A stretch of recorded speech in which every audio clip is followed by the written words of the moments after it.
अस्सलाम वालेकुम स्टूडेंट्स, थोड़ा वेट कीजिएगा सर, अभी आ रहे हैं। Thank you. वालेकुम सलाम सर, कैसे हैं? ठीक है अलहमदुलिल्लाह सर, खैरियत से, बिल्कुल ठीक ठाक।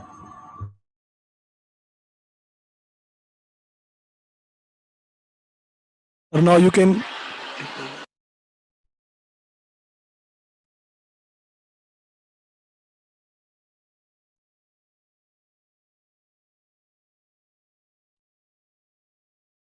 अस्सलाम वालेकुम, आपको मेरी आवाज़ आ रही है जी? अपना ये हैंडमेड कर दूंगा था भाई। अरे सर आपकी बस जी ठीक है, बस हम स्टार्ट करते हैं जी विद इन अ मिनट।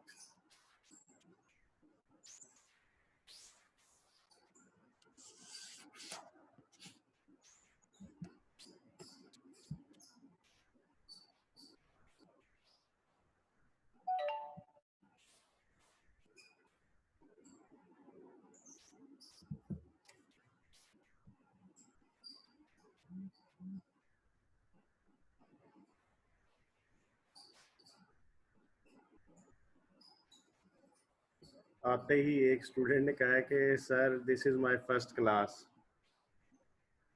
चले कोई मसला नहीं है, अभी हमने सिर्फ सिलेबस का 10 to 15% आलमोस्ट हमने कवर किया है।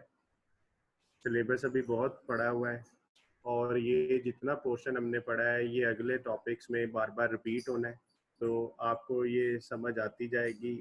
फिर भी अगर कोई मसला रह गया तो उसे सिलेबस के आखिर पे देखेंगे।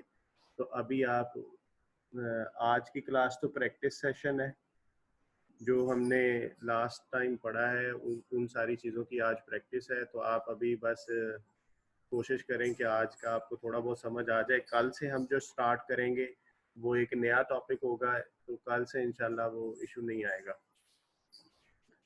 कल से आपको लगेगा कि जैसे आप शुरू से पढ़ रहे हैं। सिर्फ आज के लिए थोड़ा बहुत आपको मसला आएगा क्योंकि आज प्रैक्टिस क्वेश्चंस हमने करने हैं। हमने पूरा क्लासेस में जितना कुछ हमने पढ़ा है आज हम उसको अप्लाई करेंगे। हम लोगों ने ऑलरेडी शुरू से लेके अब तक क्लासेस पढ़ी हुई हैं, उनसे ये कहूँगा कि आप आज के लेक्चर को बड़े ध्यान से सुनिएगा क्योंकि आज जितना कुछ हमने पढ़ा था उन सारे कॉन्सेप्ट्स की एप्लीकेशन है।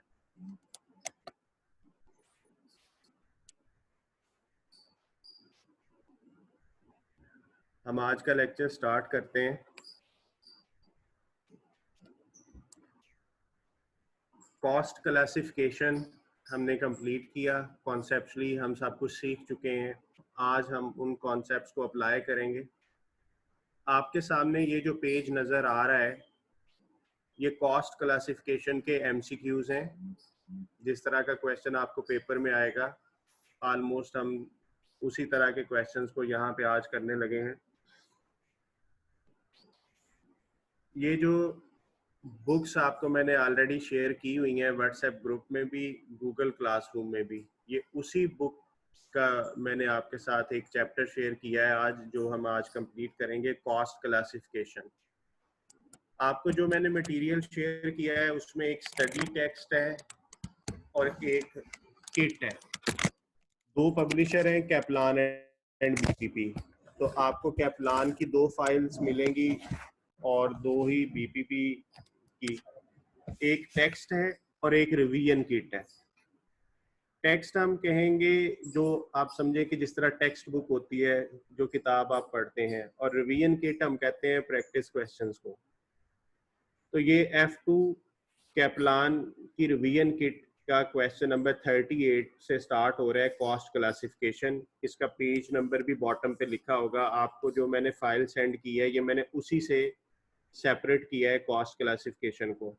पेज नंबर 12 पे है। आप सब लोगों को ये मटेरियल ऑलरेडी मैंने गूगल क्लासरूम में और व्हाट्सएप ग्रुप्स में शेयर किया हुआ है। मैं स्टार्ट करता हूँ जी पहले सवाल से। The following diagram represents the behavior of one of the element of cost. सबसे पहले आपने सवाल को अंडरस्टैंड करना है कि सवाल में उसने क्या बताया है और वो मेरे से क्या एक्सपेक्ट कर रहा है।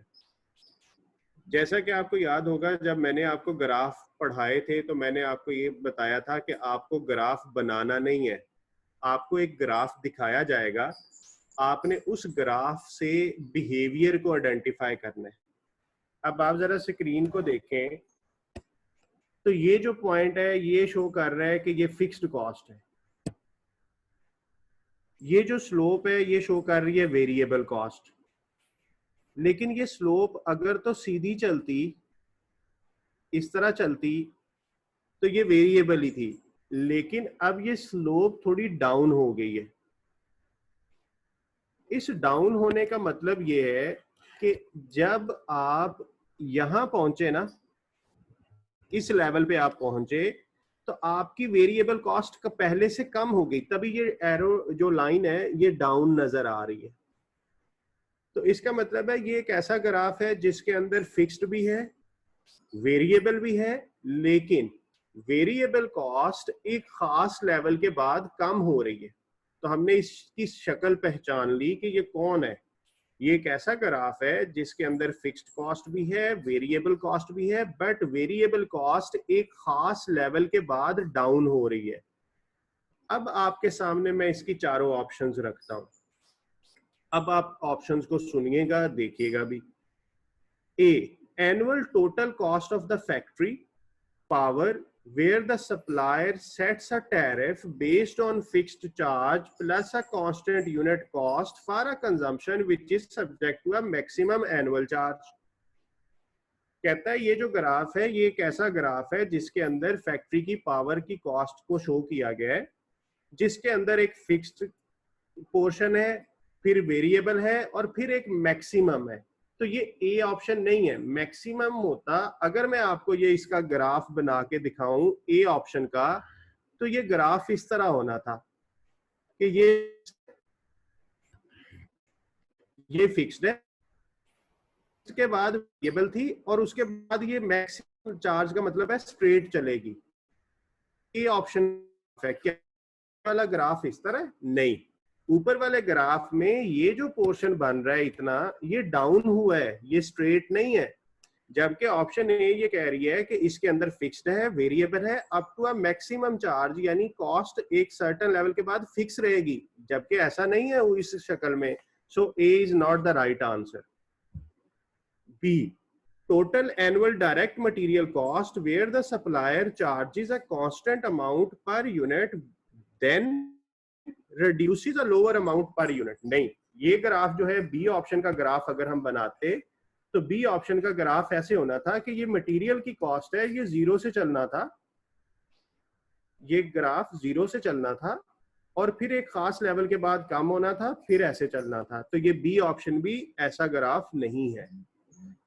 Total annual direct material cost where the supplier charges a constant amount per unit, but when purchases exceed the certain level, lower amount per unit will apply। तो अगर सी पार्ट को ग्राफ की शक्ल देते तो सी पार्ट का graph ऐसे बनना था कि ये एक वेरिएबल है, कहता है मटेरियल की कॉस्ट है जो सप्लायर चार्ज करता है पर यूनिट सेम, जब एक सर्टेन लेवल से एक्सीड करती है तो फिर कम होता है। तो फिर इसकी लाइन इस तरह होनी थी और फिर एक सर्टेन लेवल के बाद स्लोप डाउन होनी थी। तो ये ग्राफ ऐसा भी नहीं है। डी पार्ट देखते हैं। Annual total cost of the telephone services where the supplier makes a fixed charge then unit rate falls up to a certain level, this rate reduces for all calls above this level। बिल्कुल ठीक कहा है कि ये एक telephone का bill है जिसके अंदर फिक्स्ड कॉस्ट भी है, वेरिएबल कॉस्ट भी है, लेकिन जैसे ही एक खास लेवल से आगे जाएगा वो वेरिएबल कॉस्ट जाएगी, और यही मैंने डिस्क्रिप्शन में बताया था।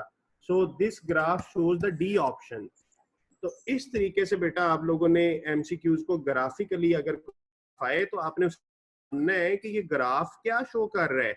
हमने बड़े एहतियात से ऑप्शंस कि ए ऑप्शन होती तो वो ये ग्राफ होना था, बी ऑप्शन होती तो वो ग्राफ इस तरह का होना था, सी ऑप्शन होती तो ग्राफ इस तरह का होना था। तो ये जो है ये डी ऑप्शन है।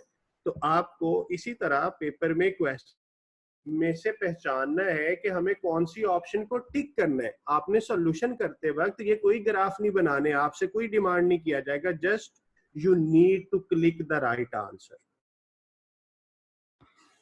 जी, ये जो नेक्स्ट क्वेश्चन है ये मैं आपको ऑलरेडी करा चुका हूं, अपने हैंडआउट्स में एक्टिविटी में लिखा हुआ था, जब जिसमें था कि जब आपके यूनिट 11,000 से बढ़ेंगे तो 10% स्टेप फिक्स्ड कॉस्ट आएगी। ये क्वेश्चन मैं आपको ऑलरेडी करा चुका हूँ, देख लीजिएगा। तो ये होम असाइनमेंट है, question number 39।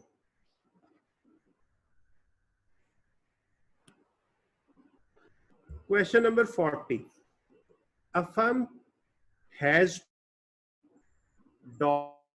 5 per unit to the inventor of a device which it manufactures and sells। आपको याद होगा जब मैंने आपको पढ़ा कि अगर आप कोई शर्ट बनाते हैं तो डिजाइन कराना पड़ता है, इसी तरह कोई डिवाइस बनवाई है तो वो डिवाइस का डिजाइन किसी ने बनाया है, उस डिजाइनर को आप रॉयल्टी पे करते हो क्योंकि आप उसका डिजाइन यूज कर रहे हो, और वो रॉयल्टी है 0.5 per unit.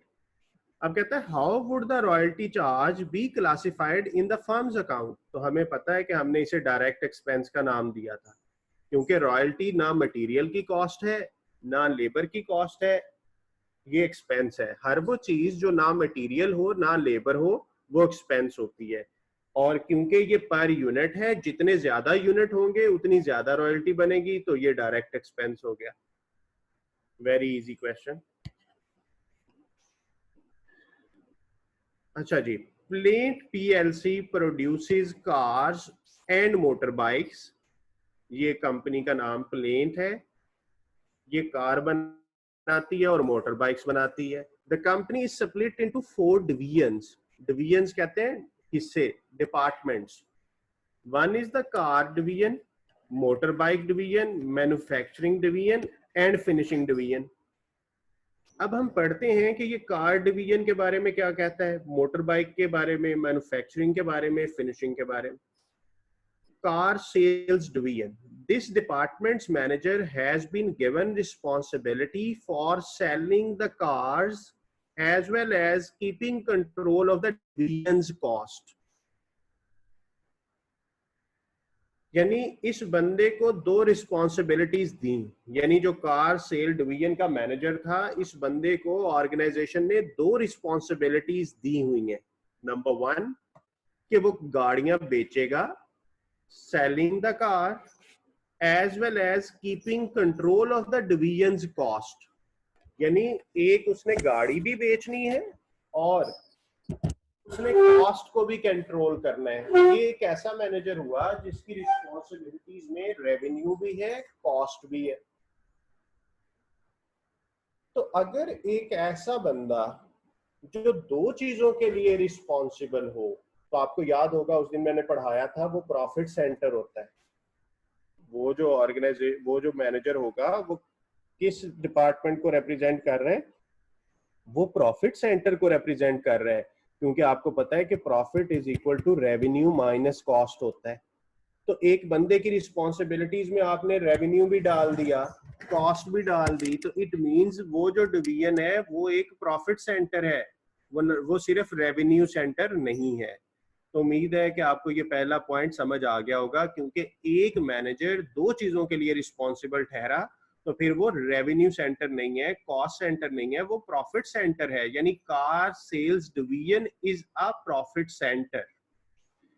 Second, motor bike sales division, this department manager has been given the responsibility for selling the motorbikes as well as controlling the cost. In addition, he has been told to plan what assets he should purchase for the coming year। अब देखें, motor bike division को आपने responsibility assign कर दी कि तुमने बेचना भी है, तुमने कॉस्ट भी कंट्रोल करनी है, और तुमने ये भी सोचना है कि तुम आइंदा आने वाले साल में कौन से एसेट खरीदोगे।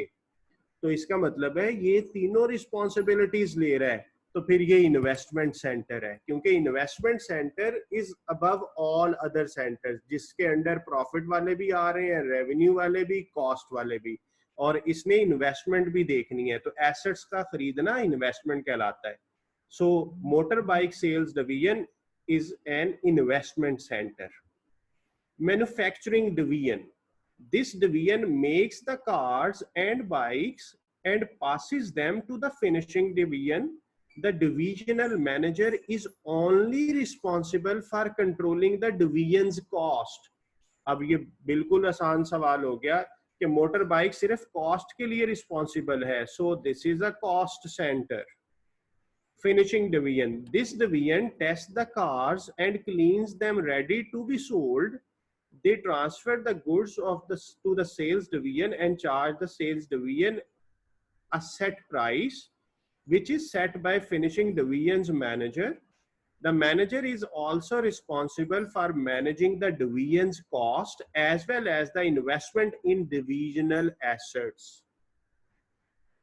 अब देखें, ये रेवेन्यू के लिए भी रिस्पॉन्सिबल हुआ, कॉस्ट के लिए भी, और investment. So fin is an investment centre. तो हमने ये कैसा एमसीक्यू देखा, ये कैसा एमसीक्यू देखा जो हमारा कॉन्सेप्ट टेस्ट कर रहा था रिस्पॉन्सिबिलिटी अकाउंटिंग का, कि क्या हम इस काबिल हैं कि हम पहचान सकेंगे कॉस्ट सेंटर किसे कहेंगे, प्रॉफिट सेंटर किसे कहेंगे, रेवेन्यू सेंटर किसे कहेंगे, इन्वेस्टमेंट सेंटर किसे कहेंगे.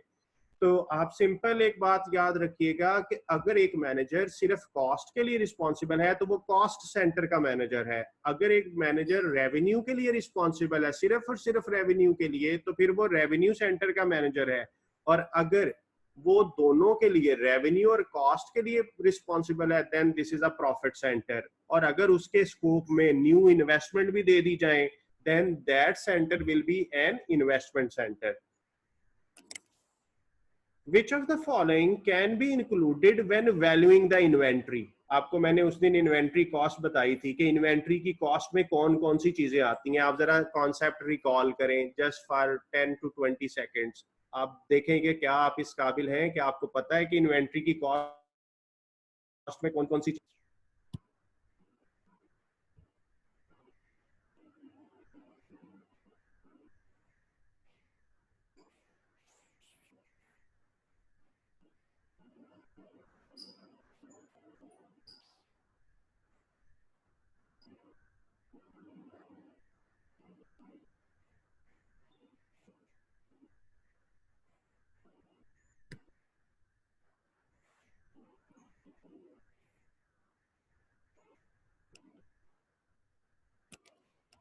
जी मैंने कमेंट बॉक्स में देखा, एक बच्चे ने कहा है सर मोटर बाइक पे ना आपने 2 दफा टिक लगा लिया है. तो वो मेरा ख्याल है मैंने मैन्युफैक्चरिंग का टिक भी मोटर बाइक में लगा दिया. मुझे देख लेना चाहिए कि मैन्युफैक्चरिंग डिवीजन जो है वो क्या करती है और मोटर बाइक क्या करता है. जी मैंने ये वाला टिक जो है ये मैन्युफैक्चरिंग का था जो कि कॉस्ट सेंटर में लगना था. वो बाय मिस्टेक जो है वो टिक कॉस्ट सेंटर में मोटर बाइक के सामने हो गया.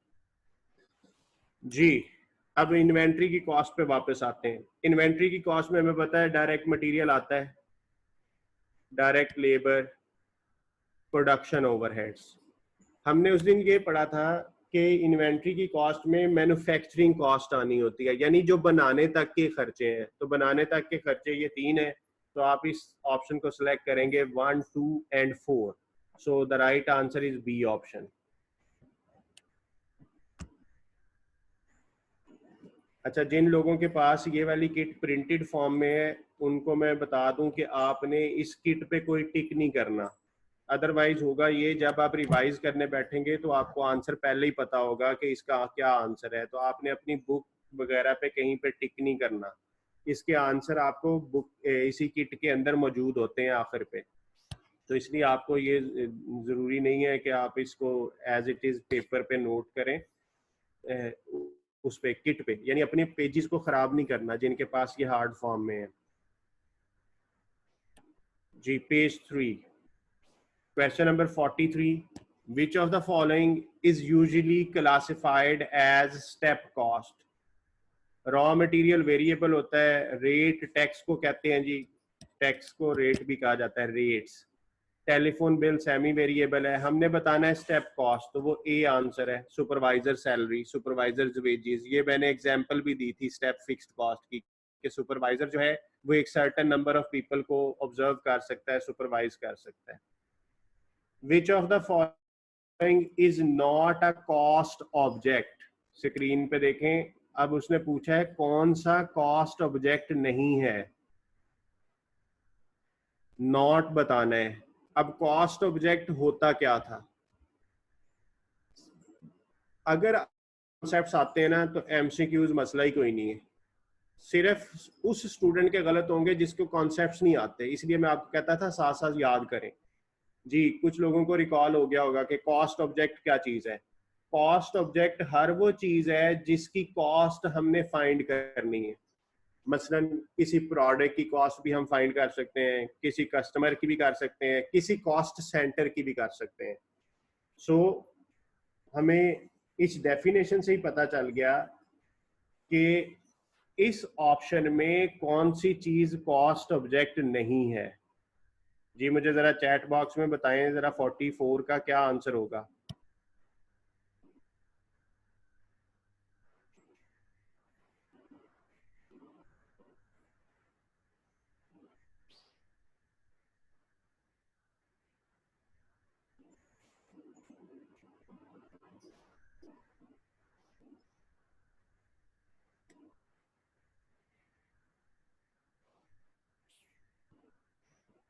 जी शाबाश, मेजॉरिटी ऑफ द स्टूडेंट्स का आंसर ठीक है, सी, अ मैनेजर। जिन लोगों ने ए ऑप्शन कहा है वो अपने कॉन्सेप्ट को जरा ठीक करें, हैंडआउट से नोट्स पढ़ें। जब आप उस डेफिनेशन पढ़ेंगे कॉस्ट ऑब्जेक्ट की, तो वहां एग्जाम्पल में ही कॉस्ट सेंटर लिखा हुआ है कि कॉस्ट ऑब्जेक्ट हर वो चीज है जिसकी कॉस्ट फाइंड करनी है। तो वहां पे मैंने एक स्पेशल वर्ड भी लिखवाया था, सेंटेंस लिखा था कि कॉस्ट ऑब्जेक्ट जो है वो कॉस्ट सेंटर का ही दूसरा नाम है। तो कॉस्ट ऑब्जेक्ट बेसिकली कहते हैं इस चीज को है कि जिस चीज की कॉस्ट फाइंड करनी हो, वो कोई प्रोडक्ट भी हो सकती है, वो कोई कस्टमर भी हो सकता है, वो कोई सेंटर भी हो सकता है, यानी डिपार्टमेंट। मैनेजर की कॉस्ट हम नहीं फाइंड कर रहे होते। तो उसने यही पूछा था कि कौन सा नहीं है। So C is the right answer. Which of the following describes the depreciation of fixture. जी डेप्रिसिएशन क्या होती है? Not a cash cost, so ignored in cost accounts, part of overheads, part of prime cost, is a cash outflow. अब depreciation आपको पता है कि allocation of the cost of the asset over it's useful life, यानी अगर एक asset 1 lakh रुपए का था, आपने उसे 5 साल इस्तेमाल करना है, तो आप ऐसा करें कि आप उसको 20-20 हजार हर साल एक्सपेंस बना लें। तो ये किसी को पैसे देने तो नहीं होते, इज अ कैश फ्लो, ये तो गलत ऑप्शन हो गई। अगर ये डायरेक्ट होती तो फिर प्राइम कॉस्ट का पार्ट बनती, ये भी आंसर नहीं है। ए ऑप्शन कहता है नॉट अ कैश कॉस्ट, सही है, यहां तक की बात इसकी ठीक है कि ये कैश नहीं है, यानी किसी को पे नहीं करते, सो इट इज इग्नोर्ड। नहीं, इग्नोर नहीं किया जाता, इसकी आधी बात ठीक थी, अगली वाली आधी बात गलत है, सो ए भी गलत हो गया। तो हमें याद है वैसे भी कि ये पार्ट ऑफ ओवरहेड्स होता है। अच्छा, इस सवाल से मैंने आपको एक थिंकिंग का स्टाइल दिया, क्या कि अगर आपको कभी एमसीक्यू समझ ना आ रहा हो तो आप उसके गलत ऑप्शंस ढूंढने लग जाएं, एक ऑप्शन बच जाएगा, वही सही आंसर होगा। जैसे मैंने समझा कि सपोज करता हूं मुझे डेप्रिसिएशन का नहीं पता कि डेप्रिसिएशन क्या होती है, सिर्फ इतना पता है कि ये पैसे किसी को देते नहीं है, ये नॉन कैश है। तो डी ऑप्शन कहता है इज अ कैश आउटफ्लो, कहता है पैसे देने होते हैं, नहीं ये गलत कह रहा है, इसको काट दिया।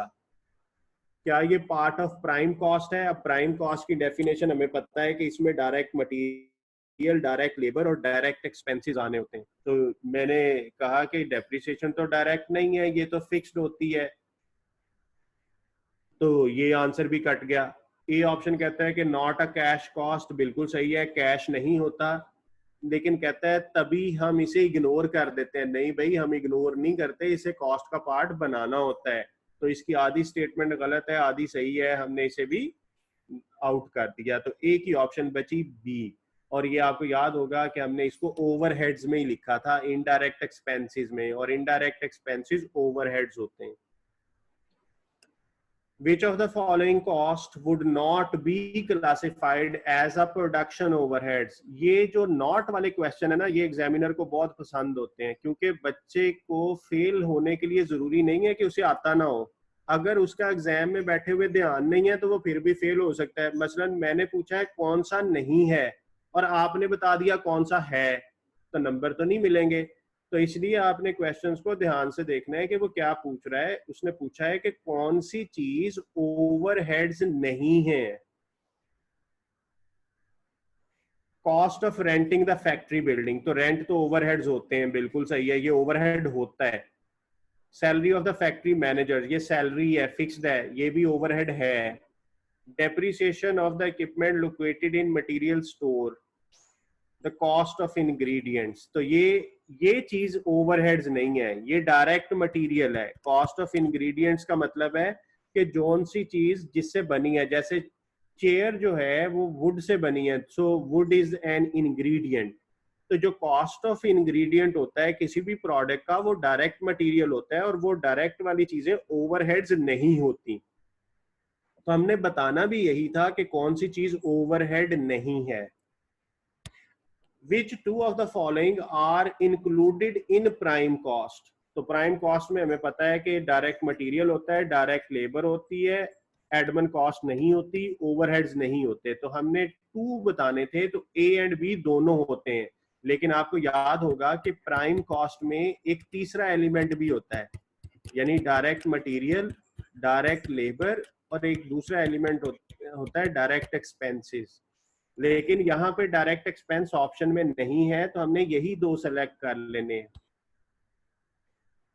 जी उम्मीद है कि आपको ये क्वेश्चन आसान लग रहे होंगे। Question number 48, there is to be an increase next year in the rent from 12,000 to 14,000 for a warehouse used to store finished goods ready for sale. What will be the impact of this increase on the value of inventory manufactured and held in the warehouse? पहले सवाल को समझे फिर requirement को समझे, ध्यान से सुनिएगा। कहता है कि मैंने चीजें बना के फिनिश गुड्स को स्टोर किया हुआ है कि बेचने से पहले जहां पे रखते हैं, जैसे एक फैक्ट्री है उसने गोदाम रखा होता है, उस गोदाम का जो किराया है वो 12,000 से बढ़ के 14,000 होने लगा है। अब कहता है इसका इंपैक्ट क्या होगा, इसका क्या असर होगा किस चीज पे, increase in the value of inventory. अब जिस बच्चे का कॉन्सेप्ट क्लियर था ना कि वैल्यू ऑफ इन्वेंट्री में क्या आता है, वो इस सवाल से कभी गुमराह नहीं होगा। अब हमें पता है कि वैल्यू ऑफ इन्वेंट्री में बनाने तक की चीजें आती हैं, बनाने तक के खर्चे आते हैं। ये तो बन चुकी है, ये तो बेचने के लिए तैयार पड़ी है, ये सेलिंग कॉस्ट है, तो सेलिंग कॉस्ट इन्वेंट्री का पार्ट नहीं होती। तो इसलिए इसके किराए के बढ़ने से आपकी इन्वेंट्री की वैल्यू में कोई चेंज नहीं आएगा, क्योंकि इन्वेंट्री की वैल्यू में चीजें ही वहां तक की आनी होती है जब तक ये चीज बनती नहीं है। फिनिश गुड्स बनने तक के खर्चे इन्वेंट्री की वैल्यू बनती है। जब एक दफा वो चीज बन गई, आपको साल स्टोर करना पड़ा, 2 साल स्टोर करना पड़ा, जितना भी खर्चा हुआ वो सेलिंग कॉस्ट है। So there is no change in the inventory cost due to this transaction. अच्छा जी, अब अगले सवाल को देखते हैं। GPLC is a furniture manufacturer. मैंने आपको शुरू में बताया था पहले दूसरे लेक्चर में कि हमेशा कॉस्ट अकाउंटिंग में एक सिनेरियो के अंदर सोचना होता है। तो यहाँ पे भी उसने सिनेरियो बता दिया कि ये एक फ्यूचर मैन्युफैक्चरर है, furniture manufacturer. How would he classify the following cost? Director salary, director जो है वो सैलरी लेता है। जब भी सैलरी का वर्ड आ जाए, मैंने आपको बताया हुआ है कि सैलरी उसको कहते हैं जो एक सर्टेन टाइम की हो, जैसे वीकली, मंथली, एनुअली। तो salary is a fixed cost, तो ये तो सैलरी फिक्स्ड कॉस्ट है। वुड, ये फर्नीचर मैन्युफैक्चरर है, तो फर्नीचर वाले के लिए जो वुड होती है वो वेरिएबल कॉस्ट बनती है, क्योंकि जितना ज्यादा फर्नीचर बनाएगा उतनी ज्यादा लकड़ी चाहिए। रेंट फिक्स्ड होता है। Phone bill include a line rent, तो फोन बिल हमने बहुत दफा इसकी एग्जांपल पढ़ी कि ये सेमी वेरिएबल कॉस्ट होती है, इसके अंदर फिक्स्ड भी है, वेरिएबल भी है। फैक्ट्री वर्कर वेज, ये वेरिएबल है। वर्कर की वेजेस, वेजेस कहते ही उसको है जो आर्ली बेसिस हो, यूनिट बेस्ड हो, डेली बेसिस हो, जैसे पाकिस्तान में डेली वेजेस का कॉन्सेप्ट है कि जितने दिन तुम आओगे उतने दिन के पैसे मिलेंगे, तो ये वेरिएबल है। जो वेजेस होती हैं वो वेरिएबल होती हैं, जो सैलरी का वर्ड है वो फिक्स्ड को शो करता है। तो ये जी हमने बिहेवियर आइडेंटिफाई कर लिया। तो देखिए हमसे वो डेफिनेशन नहीं पूछता कि लिखो write a note on fixed cost, write a note on variable cost. तो fundamentals of cost and management accounting pass करना कोई मुश्किल काम नहीं है अगर आप लेक्चर ध्यान से सुन लें। The diagram represents the behavior of a cost item as the level of output changes। अच्छा जी देखें ग्राफ में हुआ क्या, ये जो पहला पोर्शन है ये स्लोप शो कर रहा है, फिर ये स्लोप डाउन हुई है, फिर ये स्लोप मजीद डाउन हुई है।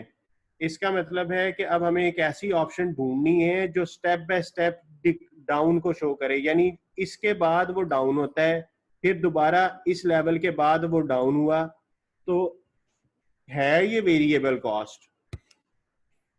Which one of the following situation is described by the graph? Discounts are received on additional purchases of the material when certain quantities are purchased। बिल्कुल सही लग रहा है मुझे ये ऑप्शन, क्योंकि कहता है ये मटेरियल की कॉस्ट है, जब हम एक सर्टेन लेवल से आगे जाते हैं तो डिस्काउंट मिलता है, यानी सस्ती हो जाती है, फिर दोबारा आगे जाएंगे फिर सस्ती हो जाएगी। तो मुझे ए आंसर लग रहा है, लेकिन मैं बी और सी और डी को भी पढ़ लूं। Employees are paid on a guaranteed weekly wages. अच्छा, गारंटीड का मतलब होता है कि आपको इतने पैसे मिलेंगे ही मिलेंगे। जैसे आप स्टोर पे एक लड़के को कहें बेटा तुम्हें 1000 रुपया रोज का दूंगा, लेकिन अगर तुमने ज्यादा यूनिट बेचे तो मैं तुम्हें कमीशन भी दूंगा, लेकिन कम से कम 1000 रुपया तुम्हें जरूर मिलता रहेगा। तो ये गारंटीड, तो अगर ये गारंटीड होता तो इसका जो ग्राफ होना था वो इस तरह चलना था कि ये तुम्हें गारंटी मिलनी है, उसके ऊपर तुम्हें वेरिएबल भी मिलेगा, तो वो इस तरह का ग्राफ होना था बी ऑप्शन के लिए। तो ये तो ऐसा ग्राफ नहीं है। A license is purchased from the government that allows unlimited production। अच्छा, कहता है लाइसेंस हमने खरीदा। ये कौन सा लाइसेंस है? आप सपोज कर लें कि आपने गवर्नमेंट से कहा कि हम ना समुंदर से तेल एक्सट्रैक्ट करेंगे, ऑयल, क्रूड ऑयल की एक्सट्रैक्शन का लाइसेंस ले लिया। तो गवर्नमेंट ने एक ही दफा आपसे सारे पैसे ले लिए और अब आप जितना मर्जी ऑयल एक्सट्रैक्ट करें आपकी कॉस्ट पे कोई फर्क नहीं पड़ेगा। तो ये इस तरह चलेगा, ये फिक्स्ड कॉस्ट है। कैसे पता चला? इसने लिखा हुआ है licence is purchased from government that allows unlimited production, यानी आप जितना मर्जी प्रोड्यूस कर लें आपकी कॉस्ट पे कोई फर्क नहीं पड़ेगा, आपने एक दफा लाइसेंस ले लिया। तो ये फिक्स्ड कॉस्ट को शो कर रहा है। इसका ग्राफ इस तरह बनना था जो मैंने आपके सामने बना दिया। फिर कहता है additional space is rented to cope with the need of increase. तो वो तो स्टेप कॉस्ट होती है कि पहले फिक्स है, जैसे ही जरूरत पड़ी दोबारा एक और रेंट पे ले लो। तो ये इस तरह होना था डी पार्ट। तो वो शक सही था कि ए पार्ट ही है ये। क्यों? क्योंकि ए पार्ट ये कहता है कि ये मटेरियल की कॉस्ट है, यानी वेरिएबल है, वेरिएबल जीरो से स्टार्ट होती है, सही है। लेकिन कहता है जैसे ही हम ज्यादा क्वांटिटी खरीदते हैं डिस्काउंट मिलता है, तो डिस्काउंट के नतीजे में ये स्लोप डाउन होनी है, रेट कम होना है, और हमें पता है जब रेट कम होता है तो स्लोप डाउन होती है। सो 50 का ए आंसर है। लेकिन मैंने आपको बी और सी और डी के भी आंसर्स जो हैं वो बना दिए हैं कि बी के लिए ये ग्राफ होना था, सी ऑप्शन के लिए ये ग्राफ होना था, डी ऑप्शन के लिए ये होना था। ये इंजीनियरिंग आपने पेपर में इतनी नहीं करनी, ये सिर्फ आपको मैं एक तरीका बता रहा हूं कि इस तरीके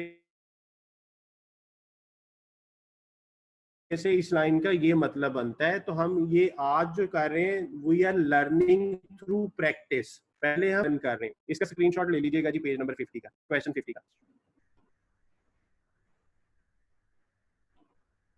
51 B Limited operates an IT consultancy business and uses a coding system। अब देखें कोडिंग उस दिन पढ़ाया था, तो जब ये कोडिंग का सवाल आ गया, मैंने आपको कहा था कोड बनवाए नहीं जाएंगे, एक सिनेरियो दिया जाएगा और उसके मुतालिक सवाल पूछा जाएगा। For its element of cost, material, labor and overhead, and then further classifies each element by nature। यानी जितने भी मटेरियल होंगे ना उनको वो कोड देगा ए, और जो लेबर होगी उसको कोड देगा बी, और ओवरहेड होगा उसको कोड देगा सी।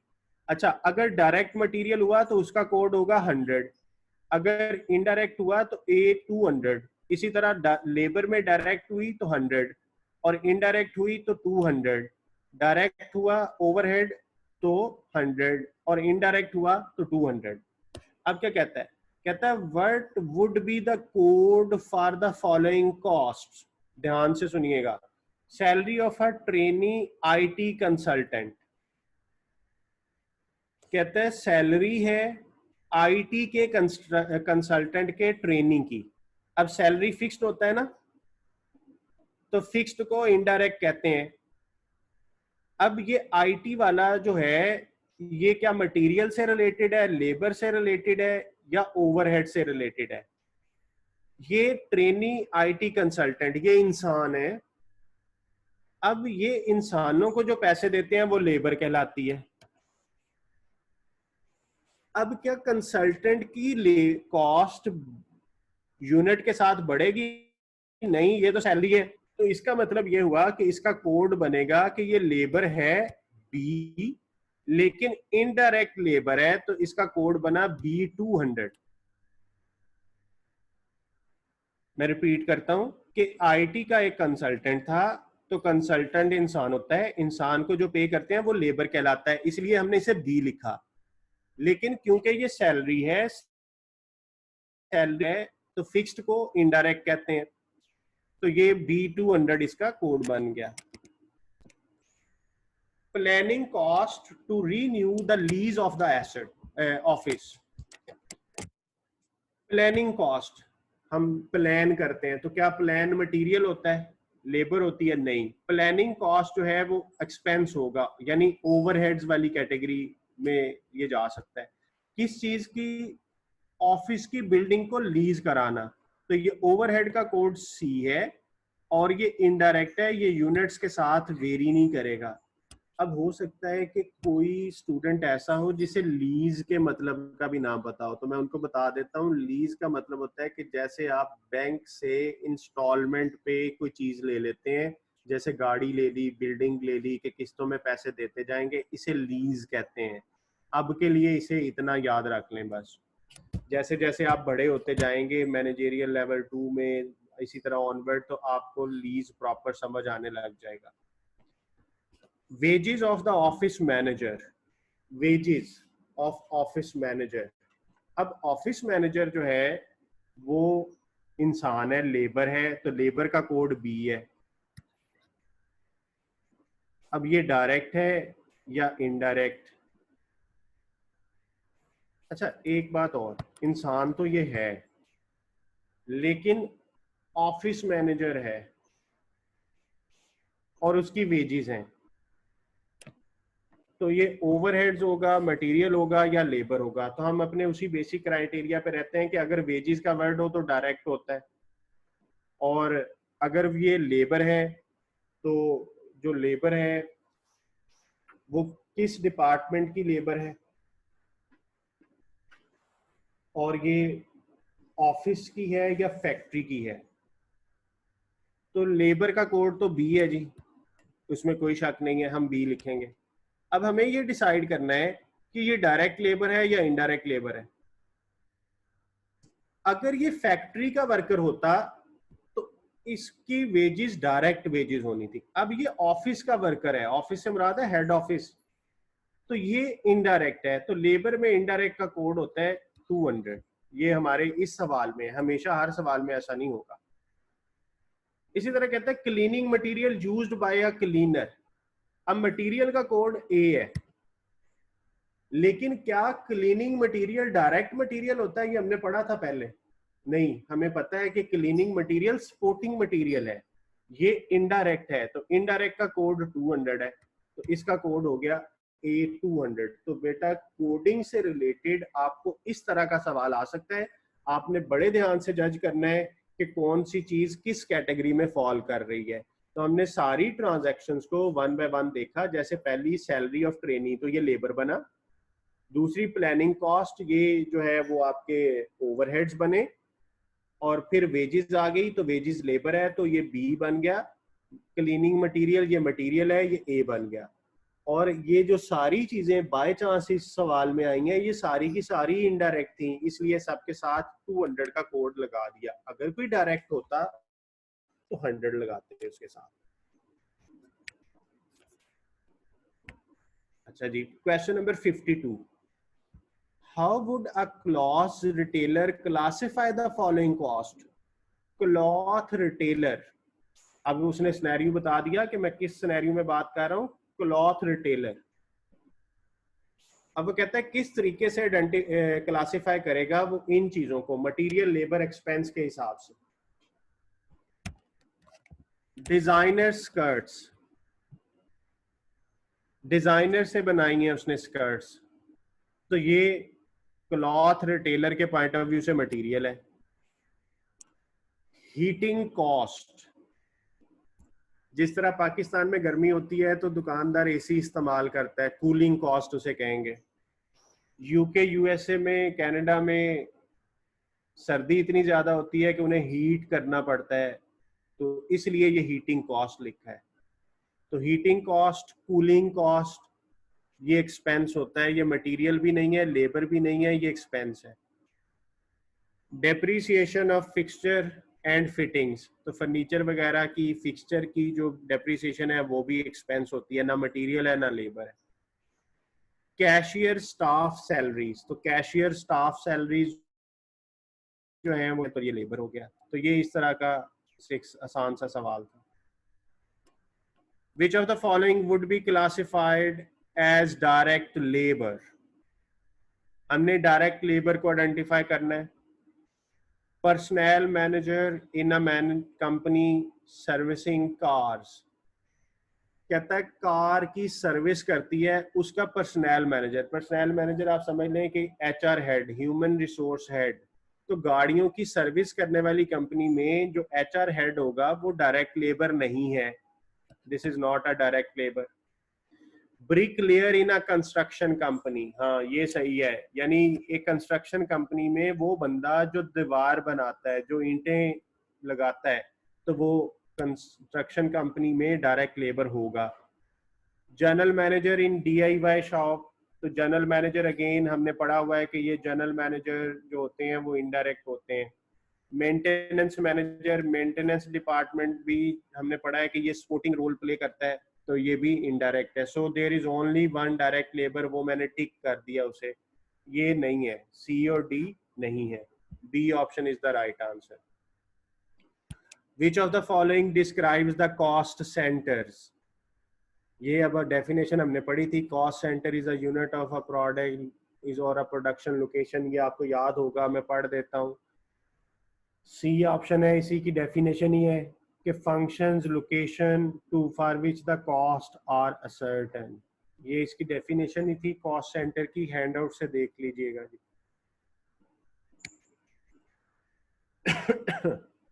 The following data relates to the two output level of a department, कहता है अगर मशीन आवर्स इतने हैं तो ओवरहेड्स की इतनी कॉस्ट है, अगर मशीन आवर्स इतने हैं तो ओवरहेड्स की इतनी कॉस्ट है। बताना क्या है, what is the amount of fixed overheads.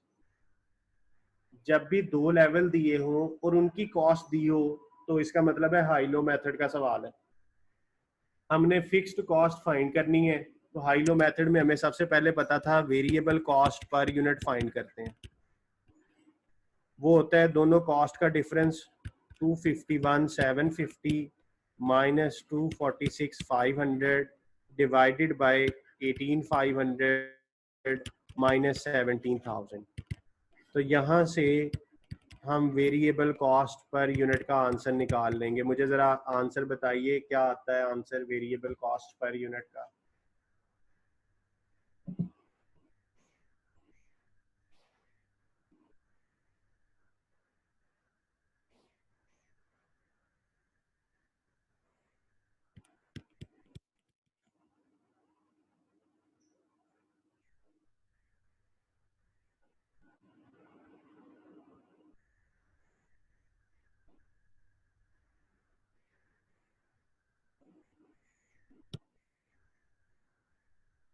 जी शाबाश, 3.5।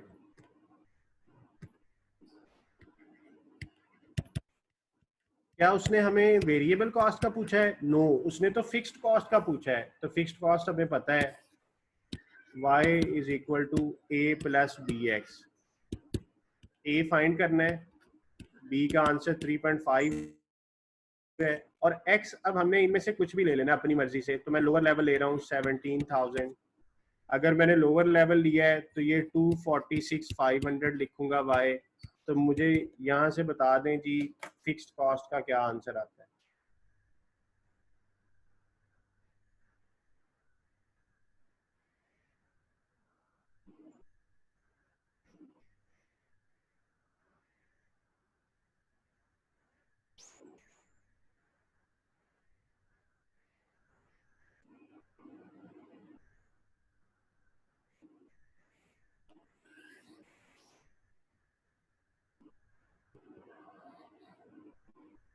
जी शाबाश, 187,000।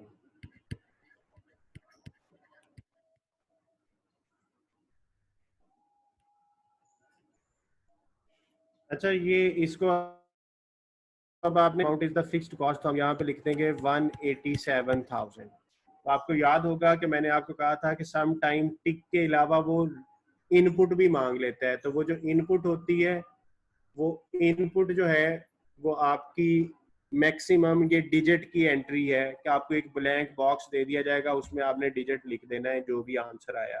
तो ये हाई लो क्वेश्चन।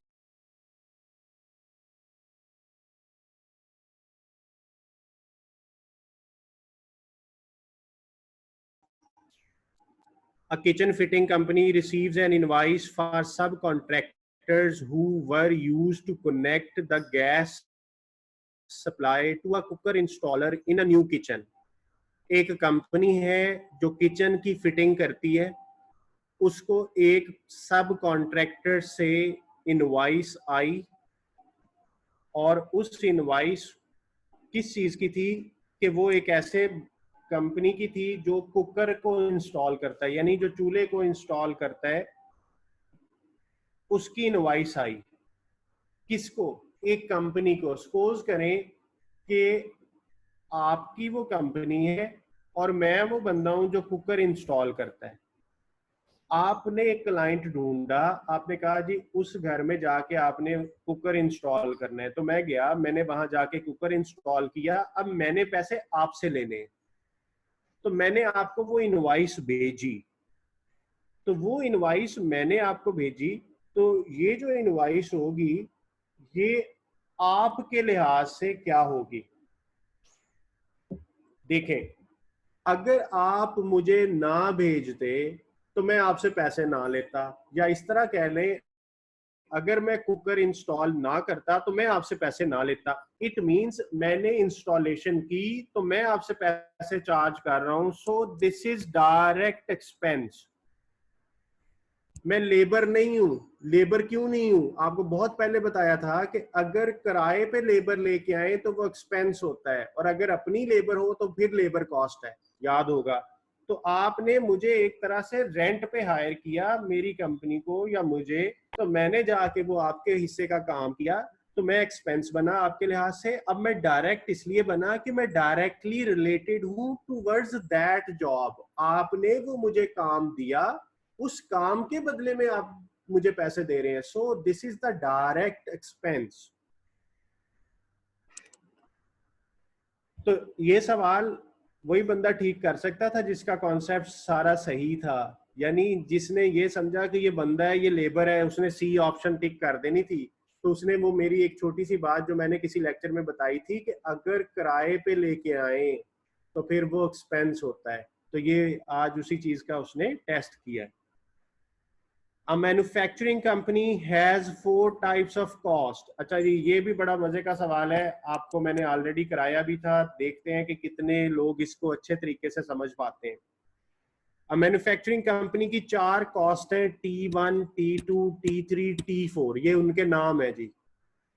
अगर 125 यूनिट बनाए तो ये कॉस्ट आएगी T1 की, ये T2 की, ये 3 की, ये 4 की। और अगर 180 यूनिट बनाता है तो ये कॉस्ट इसकी है, ये इसकी है, ये इसकी है। हमने बताना क्या है, which two cost types would be classified as being semi variable। हमने सेमी वेरिएबल बताना है। आपको याद होगा मैंने आपको पहचान का तरीका बताया था। सबसे पहले डाटा में वो कॉस्ट देखें जो दोनों पे सेम है। क्या कोई ऐसी कॉस्ट है जो 125 पे भी वही हो और 180 पे भी वही हो? अगर कोई ऐसी कॉस्ट है तो वो फिक्स्ड है। तो सबसे पहले डाटा में से फिक्स्ड ढूंढें कि क्या कोई फिक्स्ड है। तो इस सवाल में हमें कोई भी कॉस्ट फिक्स नजर नहीं आ रही, तो इट मींस ये फिक्स तो कोई नहीं है इसमें। अगली चीज देखनी होती है वेरिएबल की। तो वेरिएबल की पहचान आपको पता है कि वेरिएबल कॉस्ट वो होती है जो पर यूनिट में कांस्टेंट हो। अगर मैं T1 की बात करूं तो T1 1000 है जब 125 यूनिट बनाए, तो पर यूनिट निकाल लें कि 1000 बनाता हूं, सॉरी 1000 कॉस्ट है कितने यूनिट की, 125 की, तो पर यूनिट बना जी 8 रुपए। और अगर मैं T1 को 1260 और 180 से डिवाइड कर दूं तो अब क्या आंसर आता है? तो अब आ गया 7। इसका मतलब है कि ये पर यूनिट में कांस्टेंट नहीं है। अगर पर यूनिट में कांस्टेंट होती तो ये वेरिएबल होना था। तो ये ना फिक्स्ड है ना वेरिएबल है, तो पता चला कि T1 सेमी वेरिएबल है। जिन लोगों को थोड़ा सा मसला रह गया समझने में, उनको अभी मैं आसान कर देता हूं। अब हम देखते हैं T2 को। T2 जो है वो 1750 है जब हमने 125 यूनिट बनाए। तो ये पर यूनिट कितनी आई, इसको देख लेते हैं। 1750 डिवाइडेड बाय 125, तो ये आंसर आया जी 14। इसी तरह जो T2 है वो 2520 है जब 180 यूनिट बनाए, तो पर यूनिट इसका भी देख लेते हैं। तो ये 14 आई, तो ये तो पर यूनिट में सेम है, तो ये वेरिएबल कॉस्ट हो गई। जो पर यूनिट में सेम होता है वो वेरिएबल कॉस्ट होता है। इसी तरह T3 को भी चेक कर लेते हैं। 2475 को आप 125 से डिवाइड करें,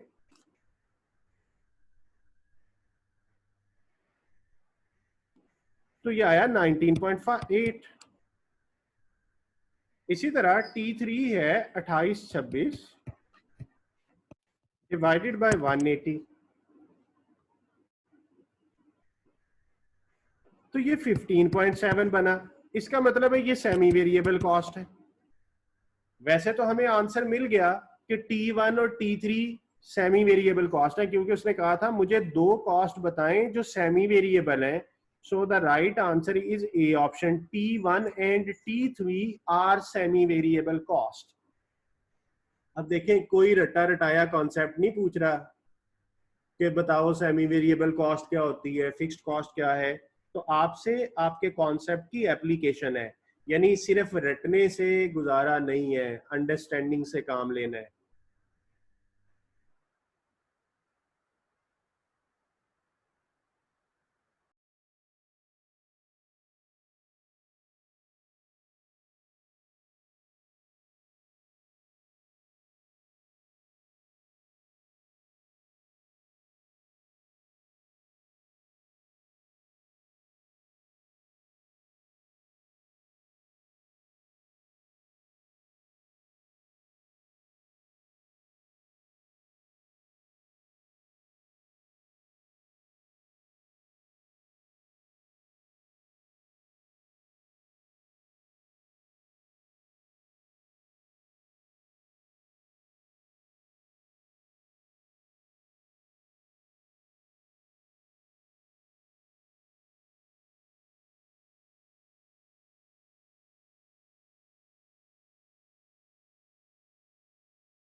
जी मैं बता रहा था कि क्वेश्चन नंबर 58 आपने खुद करना है, डायरेक्ट इनडायरेक्ट पहचानना है, हो जाएगा।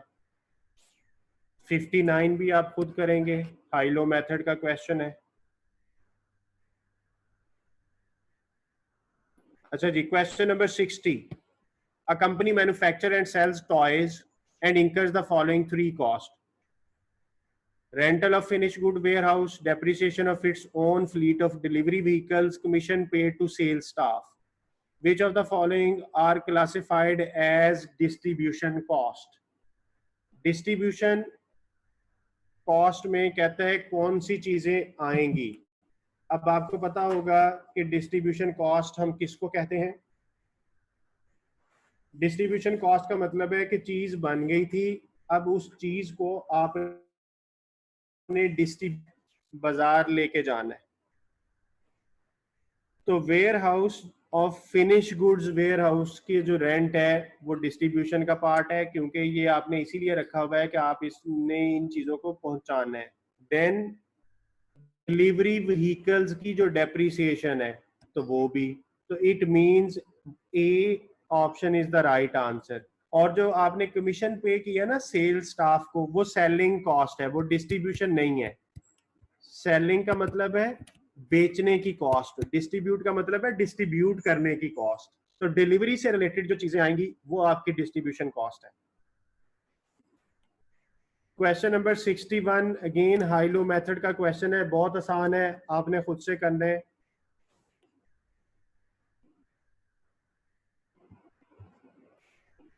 ये भी हाई लो मेथड का क्वेश्चन है, आप खुद करेंगे। ग्राफ वाले क्वेश्चन में आपको ऑलरेडी बहुत ज्यादा करा चुका हूं, आपने खुद से देखना है। ये 64 भी आप पे छोड़ रहा हूं, क्योंकि इसमें सिर्फ आइडेंटिफाई करना है कि प्रोडक्शन कौन सी कॉस्ट है, एडमिन कौन सी कॉस्ट है, डिस्ट्रीब्यूशन कौन सी कॉस्ट है। मैंने इससे मिलती जुलती आपको एक एक्टिविटी कराई हुई है फंक्शनल क्लासिफिकेशन जब पढ़ाया था, तो फंक्शनल क्लासिफिकेशन वाली ही है ये अगेन ग्राफ का क्वेश्चन अब मैं नहीं करा रहा, क्योंकि अगर मैंने ही करा दिए ना तो आपको पता नहीं चलेगा कि आपने कुछ सीखा है कि नहीं। हाई लो मेथड का क्वेश्चन है, ये भी आपने करना है, और ये डायरेक्ट इनडायरेक्ट जो है ये भी आपने करना है। अब कुछ स्टूडेंट्स सोच रहे होंगे ये सवाल हमें मिलेंगे कहाँ से, क्योंकि उन्होंने ज्वाइन लेट किया, तो मैं बता देता हूँ आपको। मैंने ऑलरेडी F2 ACCA की बुक और किट सेंड की हुई है। ये जो क्वेश्चन मैंने आपको आज कराए हैं ये मैंने ACCA F2 कैपलन रिवीजन किट से कराए हैं। आपके पास वो रिवीजन किट है। क्वेश्चन नंबर 38 से स्टार्ट हुआ था पहला सवाल, कॉस्ट क्लासिफिकेशन, और ये उस किट में पेज नंबर 12 है। और ये जो आखिरी सवाल है क्वेश्चन नंबर 67 है, ऑलमोस्ट 30 के करीब MCQs हैं, जिनमें से मैंने 20-25 करवाए हैं, और आपने 5-6 सवाल ये खुद से करने हैं। आपने ये प्रैक्टिस को कंप्लीट करना है। जिसको जो कंफ्यूजन आए वो मुझे कॉल करे काइंडली, मुझे व्हाट्सएप पे आप भेजते हैं तो वो मेरे ऑलमोस्ट 500 व्हाट्सएप अनरेड पड़े हैं, तो मैं समटाइम रिप्लाई नहीं कर पाता।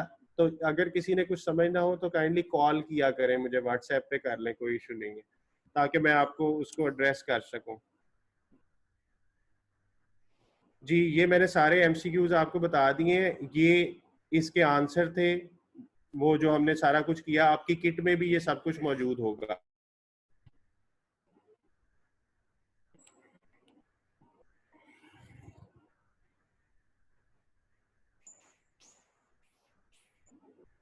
कल से हमने नया चैप्टर स्टार्ट करना है, तो जो लोग अब पिछले टॉपिक में कुछ मिस कर चुके थे उनसे यही है कि अब आइंदा कुछ मिस ना करें।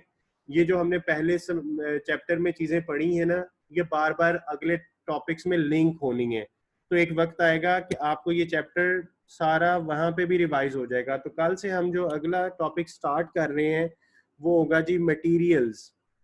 रॉ मटेरियल को हम डिटेल से पढ़ने जा रहे हैं नेक्स्ट क्लास में।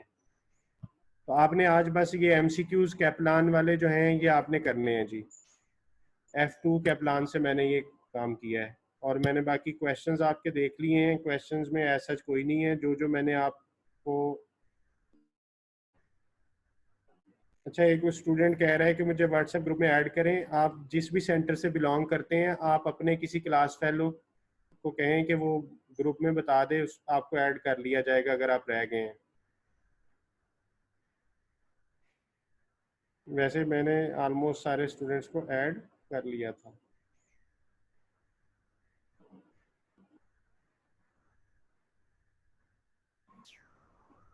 सर जी वालेकुम सलाम। टाइम हो गया सर। जी जी जी बस करते हैं जी।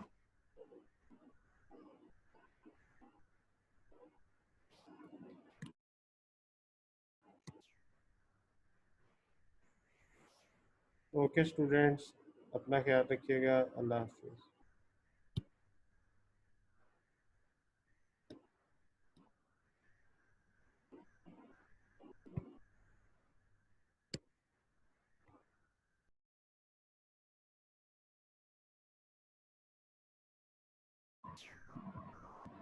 Thank you sir.